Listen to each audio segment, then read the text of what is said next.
আসসালামু আলাইকুম। আশা করি সকলেই ভালো আছেন। ফার্মিং ফাইটার্স চ্যানেলে আপনাদের সকলকে স্বাগত জানাই।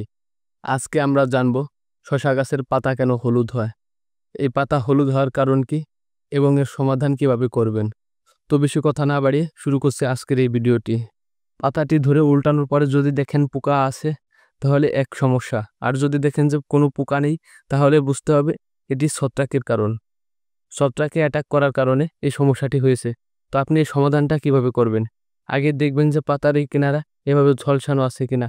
যদি দেখেন এরকম ঝলসানো আছে তাহলে আপনাকে এখানে 2টা ওষুধ ব্যবহার করতে হবে। এক হলো কার্বেন্ডাজিম গ্রুপের একটি ওষুধ এবং এর সঙ্গে আপনি দেবেন এমিস্টাটপ। এমিস্টাটপ এটি হলো সিনজেন্টা কোম্পানির। এটি প্রতি লিটার পানিতে 1 মিলি হারে ব্যবহার করবেন এবং এর সঙ্গে আপনি ব্যবহার করবেন কার্বেন্ডাজিম প্রতি লিটার পানিতে 1 গ্রাম হারে অথবা 1 মিলি হারে। এটি 2 প্রকারের পাওয়া যায়, একটি হলো তরল আর একটি হলো পাউডার। তো আপনি এখানে 2টি কাজ করতে পারেন। প্রথমে আপনি এখানে পাউডার যেটা আছে ওইটা ব্যবহার করবেন। পাউডার বিশেষ করে এখানে পাওয়া যায় ব্যাবিলন কোম্পানির আছে একটি ওষুধ, সেটি অত্যন্ত কার্যকর। আরও অন্যান্য কোম্পানির আছে, তাই এখানে আপনি ব্যবহার করবেন বিশেষ করে পাউডার জাতীয় যেটা আছে ওটা ব্যবহার করবেন।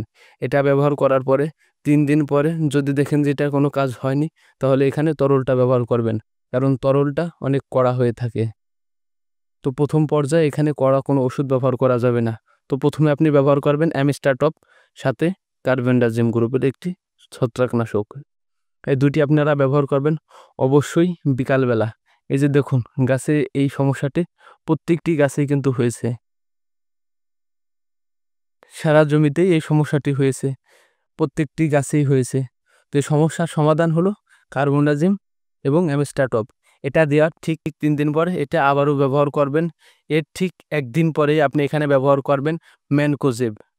শুধু ম্যানকোজেব ব্যবহার করবেন। এখানে ব্যবহার করবেন ব্লু ম্যানকোজেব। ব্লু ম্যানকোজেব এর সঙ্গে আপনি ব্যবহার করবেন সিলেটেড জিঙ্ক। তাহলে দেখা যায় যে এই গাছের যত প্রকারের ছত্রাকের সমস্যা ছিল সব সমস্যা একবারে সমাধান হয়ে যাবে। ভিডিওটি ভালো লাগলে লাইক করবেন। চ্যানেলে যদি আপনি নতুন হয়ে থাকেন তাহলে সাবস্ক্রাইব করতে ভুলবেন না।